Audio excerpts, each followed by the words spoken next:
The truth of the matter is that we are the builders of this movement. We are the ones in the streets risking our lives going against the system. We are the policy creators and ground shakers. We are the ones who organize the survival programs and mutual aid for our people. We are the ones doing the educating, revolutionizing, and transforming of the masses. We are the ones that give every hashtag meaning, purpose, and direction. And we are the ones who will lead us into a future where freedom is not only possible, but our reality. The time has come for us to evolve from where our lives matter to where our lives are truly free. Welcome to the Black Freedom Movement. We know how this movement started. We know when it started to go left. And we know how to get it back on track by getting back to the basics. Grassroots, community, organizing. So let's get back to our blueprint for Black unity by doing it how Marcus Garvey did it, like how MOVE did it, and like how the Black Panther Party did it. By feeding, clothing, housing, healing, educating, training, mobilizing, and organizing the people towards one goal and one purpose: Black freedom. So if you want to connect with other like-minded Black people around the world and build a real Black liberation movement, go to the IBFA.org and tap in. What if we had the power to bring every Black leader throughout history together in this day and age? What could we accomplish? What if we brought the radical mobilizing of Dr. King together with the unapologetically Black organizing of Malcolm X?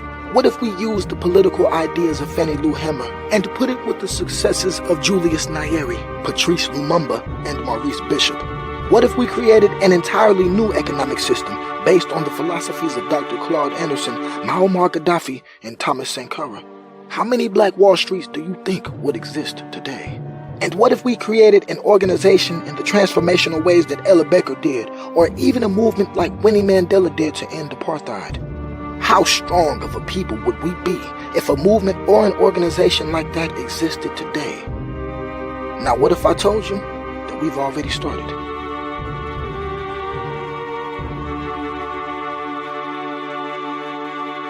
So one day we were thinking, how do we fund a Black freedom movement in a way that's both ambitious and empowering, yet transparent and accountable to the people? And then it hit us, the Black Freedom Fund, a fund that's for the people, by the people.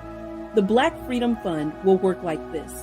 Each month, we will put out a plan for how and where the money will be spent. Then we, the people, will put money into the fund. Grassroots Black organizations and collectives will be able to apply for grants through video, forming a level of transparency and accountability.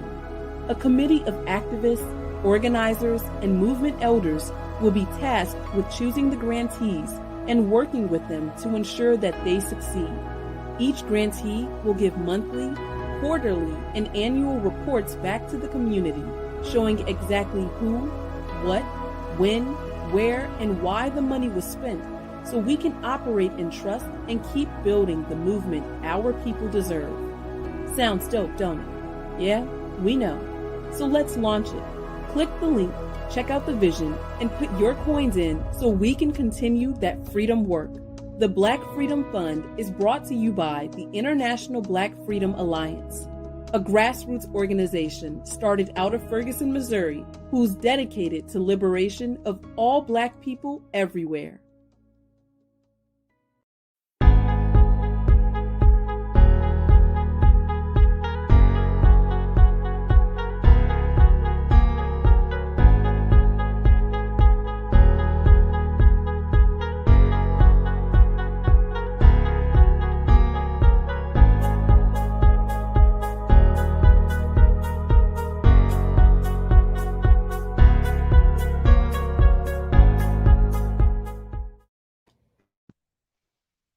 Yo, yo, yo, yo, yo. Uh-oh. Y'all calling the Matrix over there. Big scramble. Come on, Morpheus. Bring us to the light.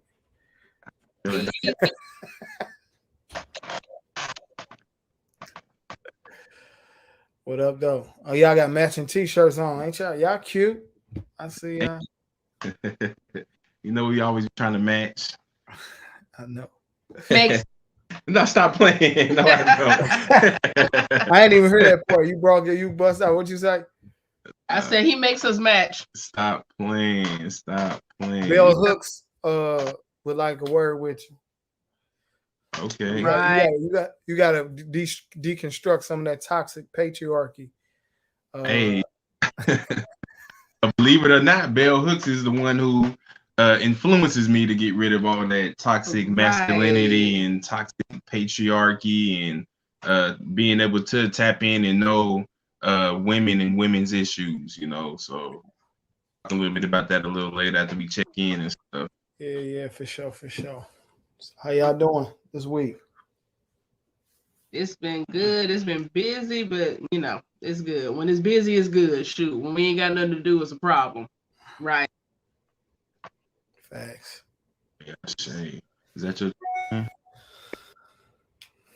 Well, actually tomorrow off, which is our first Friday off, and literally, I don't know how many months. It's been longer than 6 months since I had a Friday night off. So I don't know. We're gonna guess tomorrow, reggae, Friday night. Turn it up. We may burn the rental and come up there and see. I'm gonna be down south. So where you going? Where you going? we got a meeting in Tampa to talk about 2022 election, trying to get some people on one accord. So trying to bring some Negroes together so we can agree before the election, so we ain't beefed out, you know, over asking white people to do stuff that they should have been done and that they probably won't do anyway. So. Right. Ain't no point to fall out over that, you know. Said a lot right there. Well, I guess my week is going well. Definitely busy, like Z said. Let me put this light down. Just like You make sure your T-zone right. Get you. yeah. Anyway, my week has been going well. You know, school was very, very busy.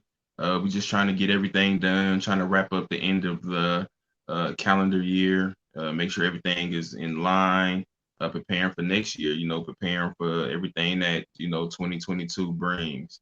So we plan on like each year vamping everything up. So we just preparing for that. We got about 2 weeks to the new year. So, you know, trying to definitely get everything in line, especially as it relates to the revolutionary education in our study groups and just us being more militant. Each year we vow to be more militant and more militant. So I mean, and each year we accomplish that goal. Peter Tosh style. Ashe. Ashe. I like that. Peter Tosh style. It's my turn. It's on me. Yeah.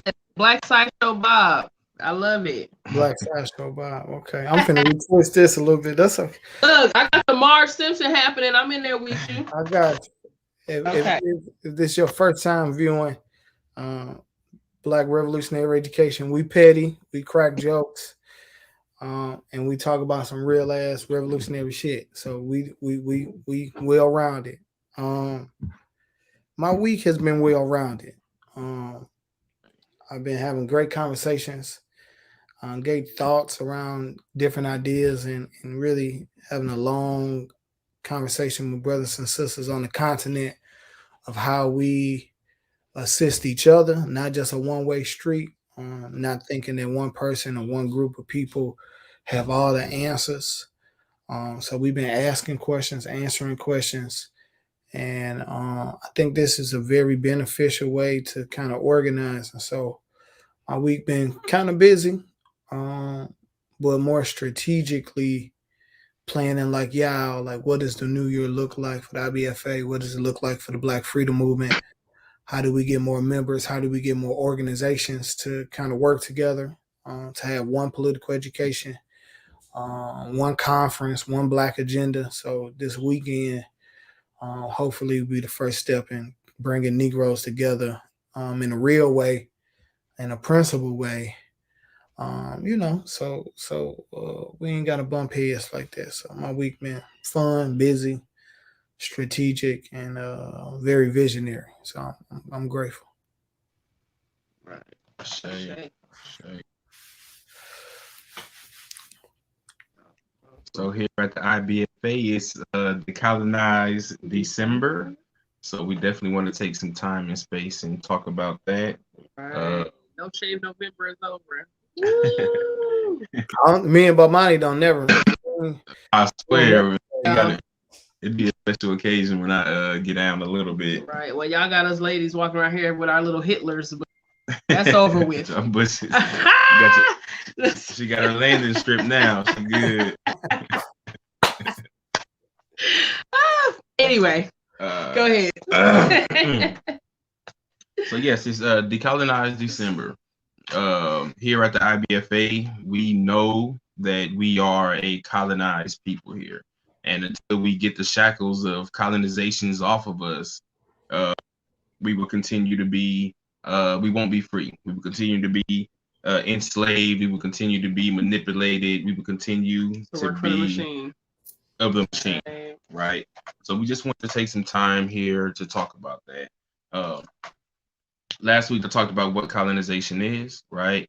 And I just wanted to get a little more in depth about what it is, what it means for us here in America, right? And how we ought go forward with liberating ourselves from colonization. I feel like I'm talking a lot right there. So let me get to my point. A big part of colonization is the dominant society enforcing their principles, values, and beliefs, or lack thereof, on you or the colonized people. Here in America, we suffer heavily from the dominant society's beliefs, values, so on and so forth, or lack thereof, right? We've taken on the masculine, toxic masculinity. We've taken on the violent ways of the dominant society. We've even taken on some of the lifestyles, and we think that the closer proximity we get to dominant society or white supremacy, that we'll be free, right? So I'm telling you here some of the things that we can do to shake the shackles of colonization. And shake the shackles of colonization. Right, yeah. Nah, but seriously, is to get back to our cultural selves, right? Use a little Sankofa, right, to get back to our cultural selves, to begin to know who we are, right? And then from there to build communities. Because as long as we think like these folks, man, as long as we think in white supremacist terms, as long as we're treating our household like we're white supremacists, right? Or as long as we continue to worship, continue to act like, continue to embody the principles of dominant society, we won't be free. Because even if we get free or have this illusion of freedom, excuse me, like we once had, with the Emancipation Proclamation, we take on their ways, we're not free, right? So we have to know what it looks like to build our own systems, right? We have to know what it culturally feels like to practice our own spiritual beliefs, political beliefs, right? To build our own political systems, so on and so forth, and to use Sankofa in this process, right? Who were we before this process of colonization began? Who were we before they showed up to the shores of Africa, before they showed up to the shores of the indigenous land here? Who were we, right? Can we get back to that, right? Can we at least learn lessons from our pre-colonizational past? You want to add anything to that? No, just start talking. Well, no, that was good. Actually, so no, you were very thorough there. All right. But yes, I think just anything, the main point is understanding what colonization is and what it looks like, right, before you can even come with solution. You feel me? It's like you have to know it's an issue. Yeah. You got to know you're living right in it. Yeah. Every single day, and that you're helping contribute to it. You know what I'm saying? So all of those things are very important. And colonization doesn't work if they don't have our minds, right? If they don't enforce, if we're not practicing a religion, if we're not listening to missionaries, if we're not, it doesn't. which is why genocide. This is why they have to kill the when they came in the Native Americans, they had to kill all the warriors because they was gonna fight to the end. They was gonna keep fighting. So they had to commit a whole genocide against a whole class of warriors everywhere they went to colonize those people, right? And then what happened? First thing they take is the language. They cut the hair, and you become European. So again, it's we have to know the process, and it don't work. If we resist, it don't work. Simple as that. And our resistance could be through culture. It could be through educating ourselves in our own system. Taking lessons from the Move 9 and saying, look, man, we finna board up over here. This is our little piece of the pie. Leave us alone. Colonization doesn't work if we aren't actively a part of that process or actively a part of that brainwashing. So let's shackles of colonization. Say that again. Give me the alliteration again. Come on. Shake the shackles of colonization. Jesse Jackson. Jesse Jackson. Mixed with a little bit of Mary. Nah. That's Crown Royal shit. You know a key part though is yeah. Look, I don't know how we gonna get through this one. Look, the key part is it don't work unless we work the plan. Some people do it voluntarily, but the vast majority of us do it involuntarily. Like don't even know what the hell we doing, don't know why we doing what we doing, and we start calling it freedom, liberation work, movement work, right? But you actually are keeping the system and the colonizers in a power kind of dynamic. This is a hell of a thing to kind of understand because, and that's why I like the definition. Practicing their beliefs and those things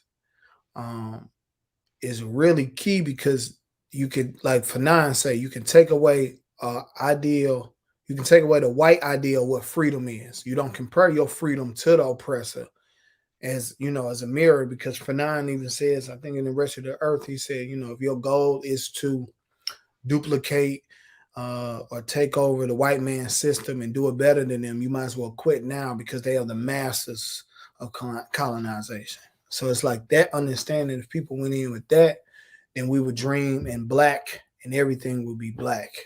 And I like the point of going to the pre-colonized part of our culture because it may not be the best, but it's a better start to build a foundation for freedom than anything that we got. It's some things, everything that we got, comes out of trauma. We have a trauma-based or trauma foundation as our culture. We need to get to a free base, free kind of pre-colonial thought. And I feel like understanding what colonialism is a good start. Yeah. Right. At least being able to admit that we are colonized people, it's different from them going to the land. A lot of us were, imported, so to speak. Like we foreign people. Yeah, we are foreign colonized, different types. But once we get that understanding, then we can begin to fight for, can fight for liberation. We can understand what liberation is. And we can understand the tactics that they will continue to use because they can't lose us. If they lose their colonized subjects, right, black and brown, right, then America no longer is the number one power. America no longer is able to generate the hundreds of billions or trillions of dollars it generates each year. America's army would shrink drastically when the black and brown people realize that they are a tool of imperialism, right? So again, man, that's like a violentless, right, tactic that we can use. It's knowing and saying, look, we're going to withdraw ourselves from this system. And then, like I say, for the brothers and sisters, our think tanks, we're going to figure out what systems we're going to use. But, let's just withdraw ourselves and the system will crumble. We never even the fire a shot. Right. Let's just withdraw. Let's just get together and say we ain't fucking with y'all, Right. We ain't paying taxes. We ain't doing none of that. You know what I'm saying? We just finna be us. It's our little piece, and it's our piece of the pie that we want right here, Mm-hmm. That's our spiel, but it's definitely important. But Monty, I think you didn't started a craze. You done started a hashtag now. Shake the shot. Take the shot. Look, everybody, look, like, share, comment, but more importantly, when you sharing it, we're gonna use this hashtag. Let's see if we make Bomani quote trend today. Shake the shake. I can't even say it. Shake the shackles of He told you it's the Crown Royal. Oh, it's the Crown Royal. Take a shot. Pass the Dutchie on the left hand side there. Oh my goodness. But you know, it's and we have to know that again, it's a mental thing that they play with us. You know, they like somebody said, I was reading or talking about, you know, saying, you know, who needs the 12 years of education of their school system, and why would they put that in place, right? It's again to brainwash our subjects. We go through the whole school system and we're programmed to become the working class. Because Big Mom did it in 3 years and raised everybody's children. On me. Yeah, when we weren't even allowed to go to school during that time, when we weren't even allowed to go to school and we had our own. She delivered all of them at the house. You feel me? Like all that. So 12 years is like you said, Jeremy Money said that's 12 years of slave for real. I swear, damn. That's just from kindergarten to 12th grade. Right. That's the dumb us down. That ain't even to make us smart. That's to make sure we don't get smart. Exactly. To work right to the workforce, the factory specifically. And then some of us, you know, go get 4 more years, 6 more years, 8 more years of it, and talk down the rest of us, and call that an accomplishment. Right. And then about it. So it'd be an accomplishment when we see there's a whole fascination with praising our young women and our young men for going off to college. There's a big fascination, like, oh, look how many acceptance letters, so on and so forth. But I want to see that same energy with those same students, bringing that back to our communities, right? So after that young brother, that young sister get that doctorate, I want to see you come back to Birmingham. I want to see you come back to Pritchard. You know what I'm saying? I want to see you come back to where you came from to use those, because ain't that's what it's about, unless it's about self, you know? So again, if my daughter goes off to college and becomes a doctor of some sorts, what we've instilled in her is that she will come back to the community and use that. Instead of saying, nah, I'm going with this pay number, man. They want me in New York. I'm finna go get this pay number and I send some money back for y'all for the movement. No, she gonna be like, I am of the movement. I'm a movement doctor. Just like the doctors in Cuba. Shit, they never go for money because that ain't, you ain't gonna make it. You feel me? Just know that you're gonna save lives for nothing. So again, let's make it a big thing when we see our folks coming back to our communities, instead of telling them to get out when they get their degree. Yeah, you know, because they don't come back. They don't do that. You know, it's we were saying the same thing. It's like a brain drain. You know, it's people here. You know, I had a conversation yesterday. It was talking about somebody from St. Louis who went to Harvard, who, you know, wrote a book, and they was talking about Ferguson and all this. And I was like, that person wasn't here. That person wasn't here for it. So it's like, and they don't make contributions to here or the movement here. So it's a brain drain. You know, it's no different from how you take the immigrants from Africa and take them to Oxford or Cambridge or you know, anywhere else in the world, and then they don't never come back. They never come back as scientists. And we don't prepare our children to do the boomerang thing. You know, go there and come right back and teach the community what you learned. You know, each summer they should be coming back, especially the Negroes that go to Harvard and Yale and Cornell, because there's so much information back there that they won't even allow you to even take out unless you're some grad level person, right? Like, so they got books, pictures, and all writings from Black people, from enslaved Africans there, and we can't even get access to it. So those people who don't go into Harvard and Yale and Stanford and be Robin Hood for the Black Revolution really are doing a counter-revolutionary act. And really, like you said, they are doing something that the colonizers want them to do. They're using a colonial mindset, hoarding, trying to make education and knowledge non-communal in the African ways that we practice, and make it exclusive, and something separate from what the collective or our community should know. It becomes Renee, tell you what up, but it becomes competition, right? It becomes with the colonial mindset. When we get, when we go to college, it becomes a competition. Let me get as high as I can. Mm-hmm. Versus, and look, I'm going to benefit this Ubuntu. I'm going to benefit my people because I have went and achieved a level of success. I have went and grasped some knowledge outside of what my community has gotten and bringing it back. Versus saying, look, it's a competition to the top, because usually people have good intentions on the way to the top. You know what I'm saying? But once they get to the top, it's like, I forget where I come from. Look, like Flash on the 5 Heartbeat said, it's lonely at the top. Right. But no, we just talked about that with Malidoma, with the magnet of materialism. Mm. Yeah. Break that down. That's what that is. It's like we know what magnets do anyway. You know what I'm saying? Even if you don't want to be pulled over there, sometimes you over there. You know what I'm saying? You look up and your ass is over there. So with that, and then of course in the Western world, we're gonna say over here, especially where materialism is, that's self-worth, quote unquote. We're gonna say, but that's self-worth. The more I have, the more power I have. And when you have power, unfortunately here, that means you have to oppress. Mm. So all of that stuff, it's just it's a primordial soup of bullshit for real that we have to that's how the colleges get them, and that's something that's playing out right now in college sports right now.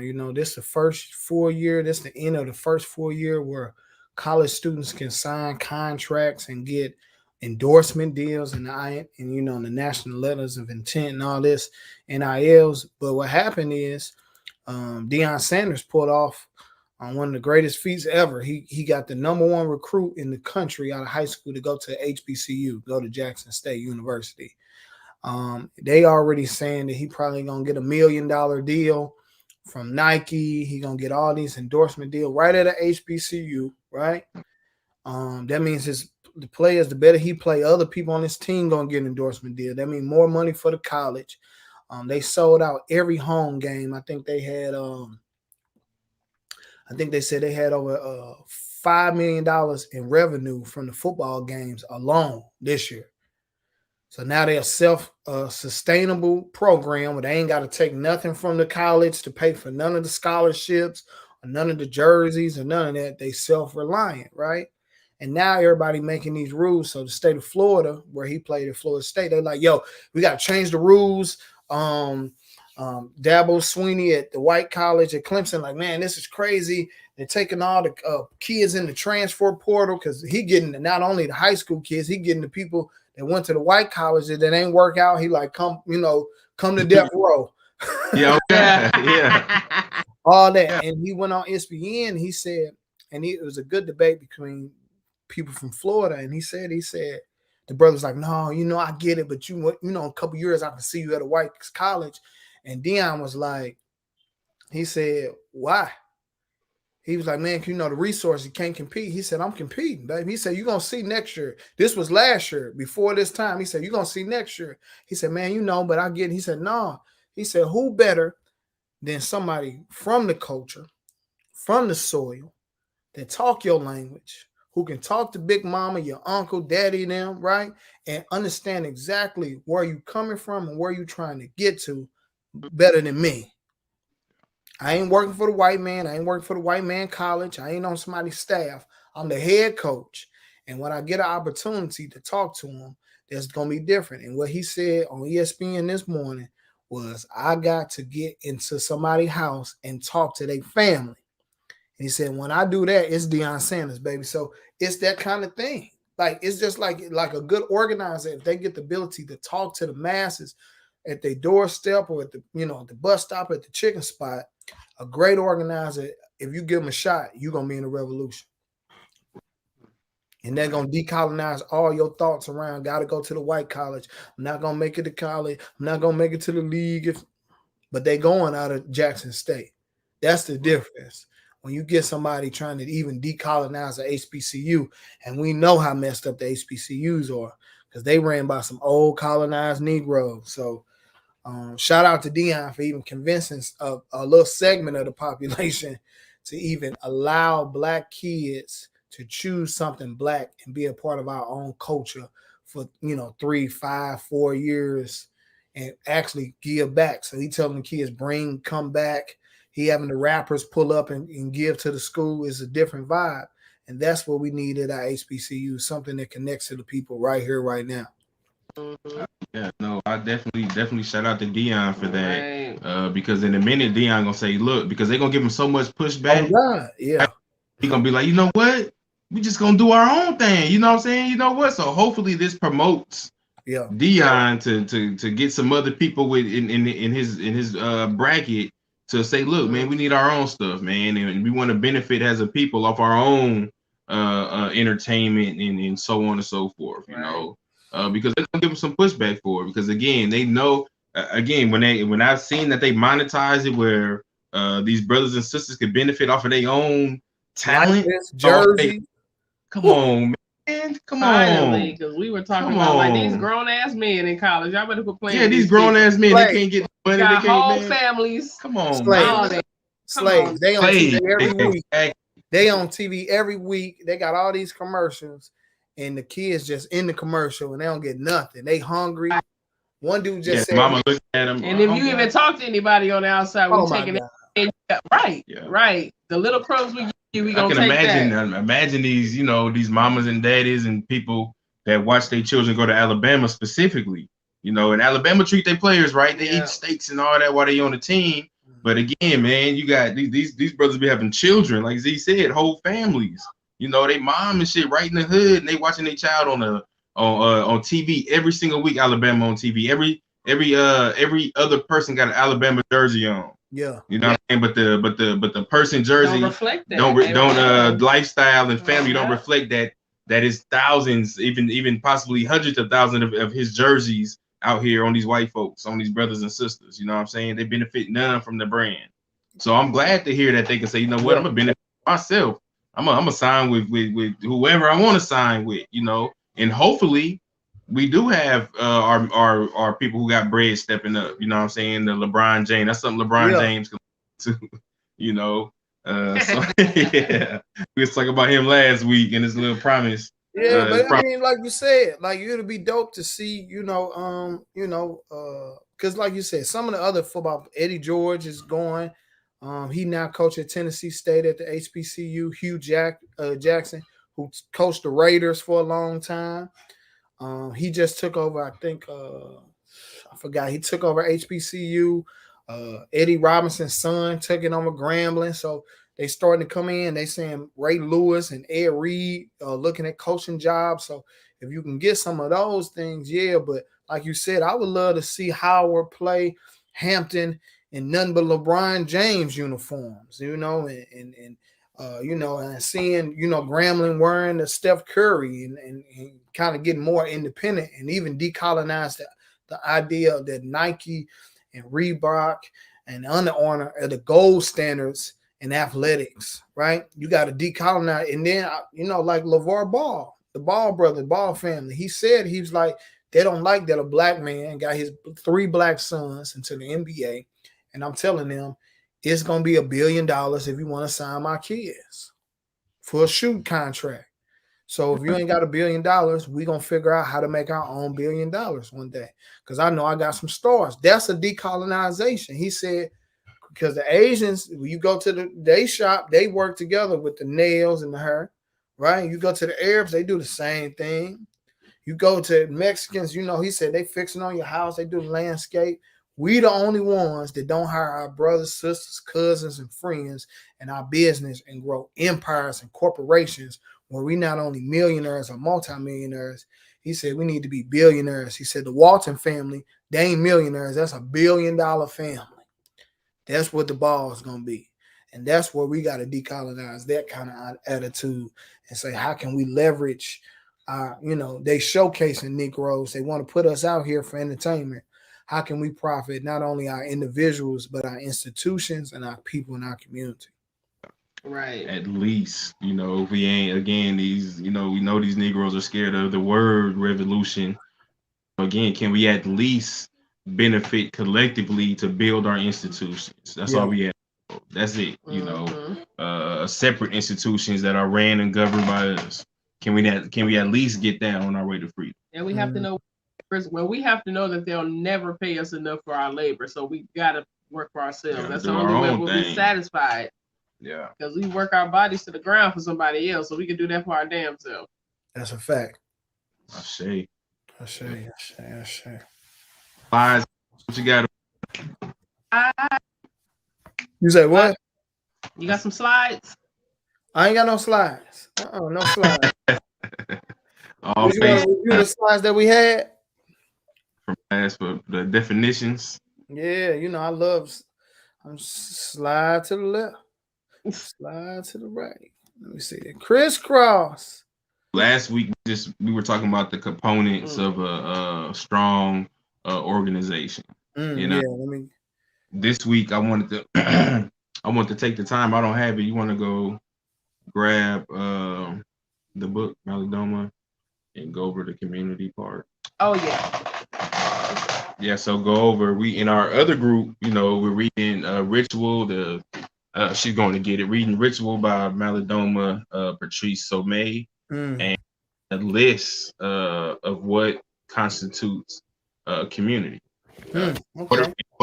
Order for any of the things that we're talking about to work, excuse me, you have to become a community. Take another shot. You got to take another shot at the ground. Stop playing, bro, because I'm looking over there. Look, this Black World Missionaries, we do our own thing here. Go on, sip. Go ahead, clear it out. Make it rain and clear it out. So silly. All right. So you may forget what I was going to say, bro. You said the components of a community. Yeah. So in order for us to advance anything that we're talking about, we have to become community, right? I gotta be able to trust. I gotta be able to love my brother or my sister that's sitting next to me in this movement, right? I have to be able to trust and love them. It has to be a sense of community. Otherwise, it doesn't work. Otherwise, people are just expendable, right? If you're not in my community, if I don't fuck with you, I don't fuck with you. I don't mess with bro right there. He ain't of us, bro. He ain't cut for the same. Yeah, that's a fact. And if you mess with him, I can't fuck with you either, right? So that's what we come from, right? So again, and that's with the movement, man. We got to be able to cut people out of our community, cut people off. So we don't fuck with you, and whoever fuck with that person over there until they get right, it is what it is, right? And that comes to being principled and holding each other accountable, because you already know what's up if you go outside of any other community guidelines. Because we got to make the community. We got to make the community so beneficial to be a part of it that you would be a damn fool to even go fuck out the other side. Exactly. Yeah. Because it's not just the punishment part. People always hear the punishment. It ain't. It's about the love. Who gonna take care of your kids? Who gonna take care of you if you get sick? Who gonna take care of the elders? We growing our own food. We self-sustainable. We ain't gotta worry about jobs. You ain't gotta worry about none of that over here. That's the thing we learning, man. Like with this book, it's called Ritual, Power, Healing, and Community. I'm gonna make the screen big so y'all can show it. Because I want to see that book. I got it. There you go. Ritual. Okay. And this brother just transitioned last week. So we really tapping into it right now. And it's really good in depth. It's really seen through the eyes of the Dagara people from Burkina Faso and how they, like I said, how they just live everyday life, and just every word, like the true definition of rhyme and reason. I think that's what this book is, because every single word is powerful and it makes everything else interconnect. Right. So one of the aspects that was one of the aspects that he continues to talk about is the more that we become of the machine, right? The more we become of this Western culture, the more that we the less we have to spiritually feed ourselves, right? The less time we spend with our family, the less time we get to know our children, the less time we get to know ourselves and know what we like, right? To be able to explore, so on and so forth. So again, with colonization, we so caught up in this wheel that we don't even have time for a movement because I got to worry about this rent, So again, if you aren't of our community, you don't get this love. You don't get to be able to, and if we have a community, we're able to build a space where people can breathe, right? We're able to build a space where people can take some time off from this Western society and say, look, man, I just want to chill and just know that my children and my family taken care of in this moment of me just wanting to take a break from the machine, right? So that's what I mean when we're saying build community. And it benefits you to be of the community, right? Because if you're of the machine, guess what? You're gonna be working. You may have a beautiful house, you may have cars, you may live a nice lifestyle, but guess what? That's all you do is work. You don't know your children, the babysitters know your children, the teachers know your children, but you don't. So that's what I mean by building a community. And we have to love and support each other to be able to fight for each other. So this brother here, Maladoma Patrice Somé, has a list, and again, I'm just going to read some of it. It says the following is a partial list of the characteristics of a community based on what I have observed in my own village. Unity of spirit. He talks about, man, we got to be on one accord when we're out here fighting for each other. When we're out here trying to love each other, we have to be on one accord, Number 2 is trust. I have to be able to trust you. You have to be able to trust me. You have to be able to trust that each one of us is going to make the right decisions when need be, especially that we are always under oppression. We are always under attack. I need to know that while we out here in the field, I need to know that while we're even gardening, that we're going to make the right decisions, right? I don't want no snake to creep up on a venomous snake to creep up on me while I'm gardening. And you could have seen that, or we could have seen that because we practicing what we need to practice. Openness, right? We have to have a level of transparency and openness in our community. Kind of like our Black Freedom Fund, where it says, the elders of the community will choose where the funds go. And each month we will account for each dollar and each person that we gave money from our Black Freedom Fund from. So a level of openness where everybody can tap into it, you can see it, and you can even where you can make some suggestions, right? Love and caring. In our whole one of the biggest characteristics of a community is love and caring. If we don't love and care about each other, I don't care to fight for you. I don't care to go on the front lines. I don't care to even see you, right? So a lot of times in our community, people say, man, I didn't even know that was happening. I didn't even know they were redlining. I didn't even know they were tearing down Black communities, making freeways. I didn't know, right? And a lot of times, because we don't have time to know, we don't have time to love and care for each other to even know what's going on the other side of the world, the other side of the city, the other side of the state, because we just don't care. What I'm saying? I don't care what Black folks got going on over there. So a part of community is the love and caring aspect. You want to go over to my mouth getting dry again, the last three. Okay. Take a little sip. So, all right, number 5. So respect for the elders. Again, that, of course, we know the reverence of the elders in the Black community. Big mama, big daddy, aunties, uncles, all of that. That's what's an elder? So an elder, let's go back into self-worth, because we, the community, we're the ones that, ironically choose the elders. An elder is not deemed so unless us in the community say, we do respect you because you do have this wisdom. We do respect you as an elder because you have taught many generations of children. We do respect you as an elder because of X, Y, Z. So that has to do with the community as a whole, whether or not we have elders that are looking out for us, that are guiding us or not. That's definitely up to us. But again, respect for the elders has always been an important part of our African traditions, regardless of where you grew up in the United States, all over the diaspora. the elders are. They up there, like just like the children. So because they're very close to each other. So number 6, respect for nature. Definitely want to respect Mother Earth.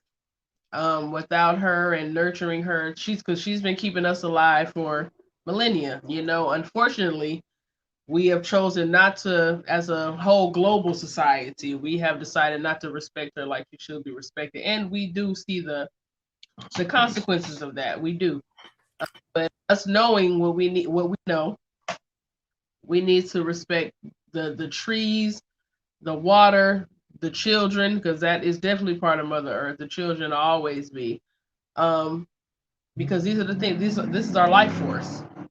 But we have to feed it, or it won't feed us. Just point blank, and we definitely have to respect it. And the last thing is cult of the ancestors. So us knowing that when our ancestors transitioned, as Bell Hooks has, and also Brother Maladoma, we know that they're not gone. If anything, they're of more use to us. They're of more help to us in the ancestral realm.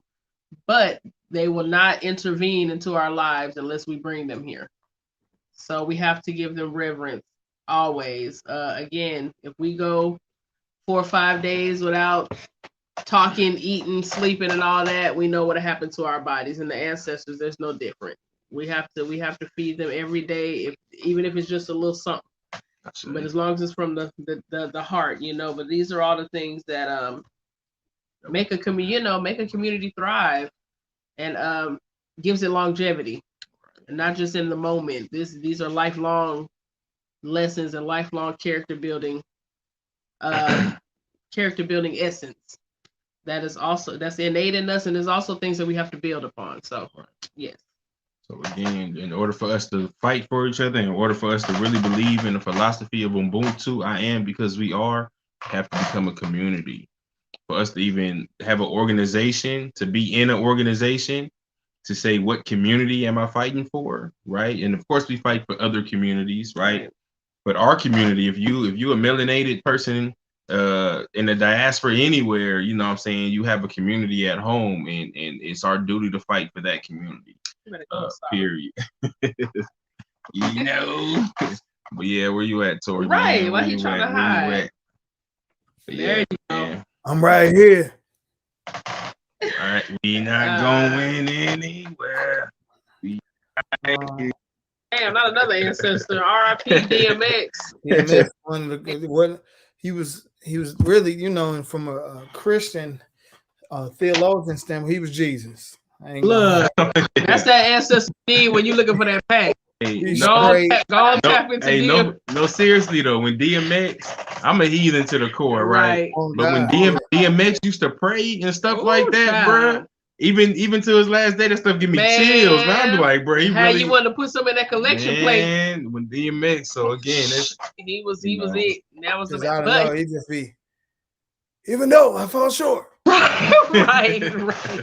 Everybody. I know I done wrong, Lord. You be crying. It's the greatest concert ever, man. I swear.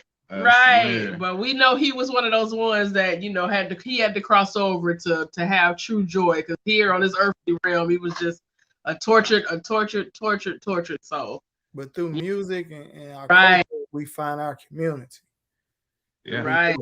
That's how you know people of your tribe. Like you said, sometimes you could talk to somebody and you just get that feeling, like you know what I'm saying? It'd be good vibe, good energy. And then when it don't be the best energy, you had the strength to just be direct and be like, yo, what's up? You good? We good? Right. Like, because if you can't have that either, then you're not really a part of all of it. Right? You trying to just take the good part off, skimming off the top, and you can get the whole thing. Hood Scholar here, he in the comments. He always in the comment. Boom. He said, and that's a good point. So many of us are colonized and don't even know it. Right. Yeah. That's because we're born in a system, If you were born a slave, you don't know you're a slave. All you know is this system. All you know is the system of slavery.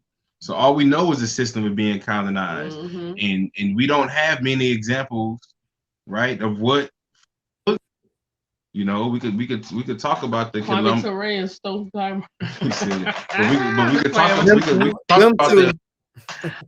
about the Quilombos and stuff like that. We could talk about the Maroons and the people who created their own societies, but we don't see it. Right. You know, our children go to K-12 and they learn what K-12 wants them to learn. They even go to higher education again, and they never even have the chance to learn that we are a colonized people. You know, and then when you tell people like, "Nah, we're not colonized," and so on and so forth, they don't know. They don't know that. Well, they don't know that we fought back, and they don't know that we won when we fought back. Right. Exactly. They don't know, but they hit those stories from us because we don't know about even Haiti. Yeah. You feel me? They don't teach us about the Haitian Revolution. None of that. Like I said, no none of that stuff. You feel me? And that's that colonized education where, you know, one day they said, well, yeah, it was a war. Then they said like it was a war between France and Haiti. Right. France lost, and we bought all the French land. It was the Louisiana person. They just quickly just like, what you mean? Right. It's like, yeah, two countries went to war. No, that wasn't it. That wasn't what happened down there. Right. That's how they play it off, and that's how they play us if we don't teach our decolonized history to our kids, and then we don't try to recreate or reestablish what we did pre-colonial or when we actually fought and won. You know, only people we'll know is Harriet Tubman. That's it. Right. You go Harriet Tubman, Frederick Douglass, Dr. King, Rosa Parks, Colin Powell, Jesse Jackson. And I do mean COLON Powell. Obama. That's it. Okay. Mm-hmm. That's the end of the book, nigga. That's it. Keep going. We ain't even get no Malcolm. I'm like, damn. Right. So again, it's us. So again, in these moments, it's up to us to build those institutions, right? Mm-hmm. Going back to what you said with the billionaires and millionaires, and if again, we need you to finance those institutions. If you want to be revolutionary, you want to do something, LeBron, finance the institutions that y'all done called LeBron out over the past. LeBron. Okay. We can only hope, man. James on Twitter, somebody. Right. No, but for if you like Candyman, you said enough, just show up with a bag of money for the revolution.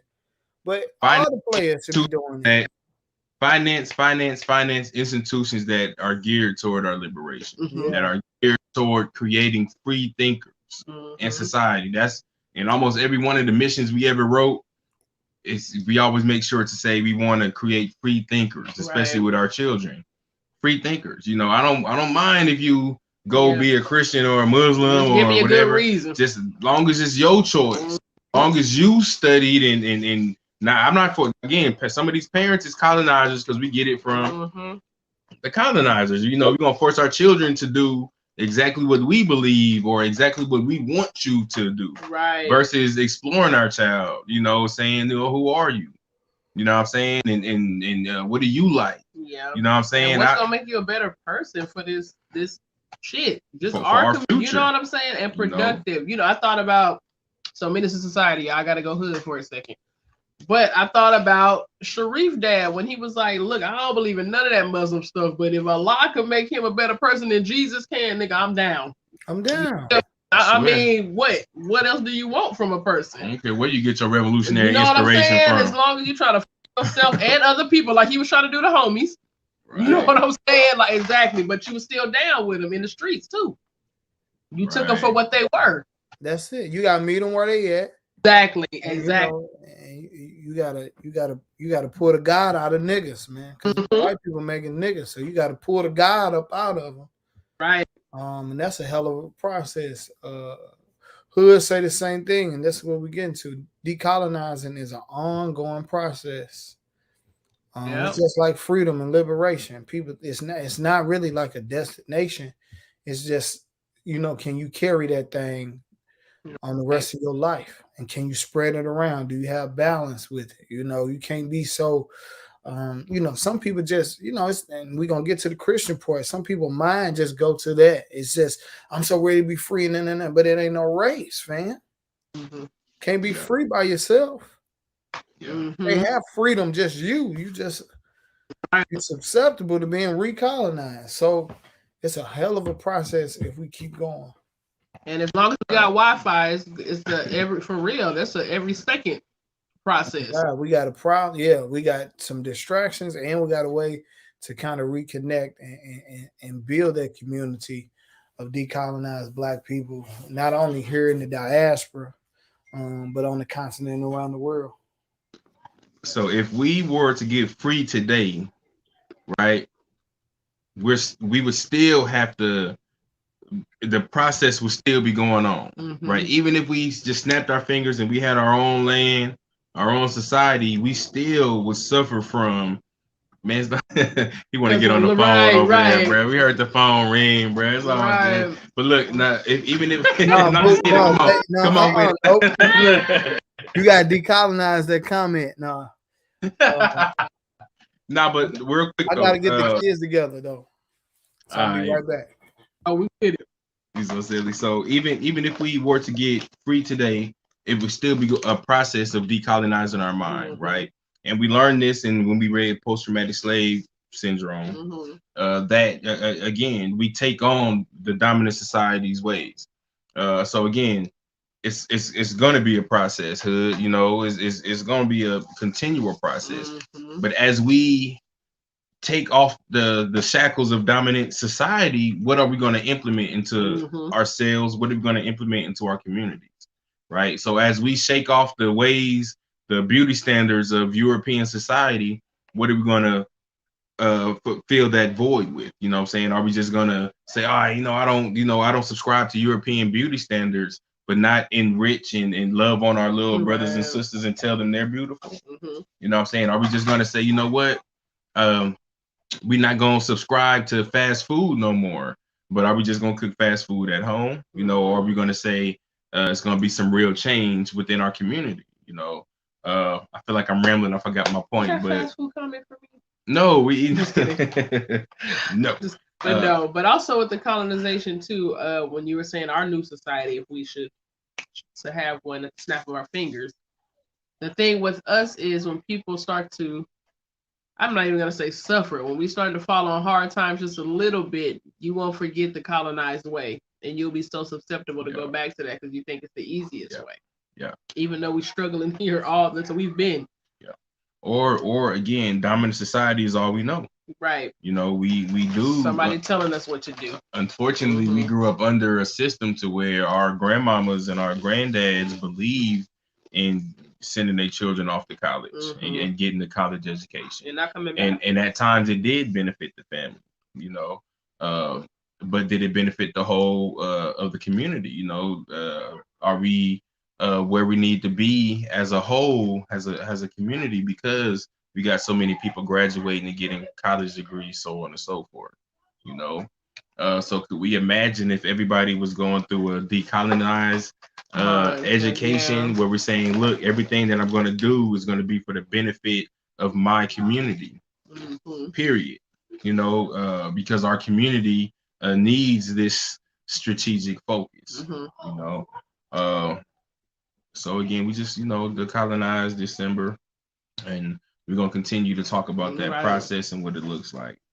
And again, just tapping back into our cultural ways, our cultural practices, and embracing them. And embracing them, you know, knowing where, again, a lot of things were stolen from us culturally and spoon-fed back to us in different forms and fashion. So again, just knowing where things come from, knowing to be able to see the beauty in self, being able to see the culture and a lot of the things that we may not see our culture in. Right, and be protecting it. And to protect it. So again, I don't know, Tori. But we owe us an hour, y'all. We've been on for an hour. That's about our time, yeah. We're gonna try to go out and have a little cocktail. Maybe some cock and tail. I don't know. But anyway, yes. Thank y'all for tapping in. Guess we'll see y'all next Thursday at 6 p.m. Central Time. Yeah, definitely. Make sure y'all like, share. Still, if you're seeing this, make a comment. You know, tag LeBron James. Let him know that we have ideas. It's not going to take 7 million. take 1.5 to fund the first year, and we could get the revolution move. Yeah, we talked about it. 1.5 the first year, and we'll be straight. We had these schools, so on and so forth. We'll call them a Reese Cup anymore. I say. So what's our hashtag one more time, y'all? Shake the shackles of colonization. Shake the shackles of colonization. Shake the shackles of colonization. So tag LeBron and tell him to shake the shackles of colonization. So silly. Peace, powers. Let's get free. Let's get free.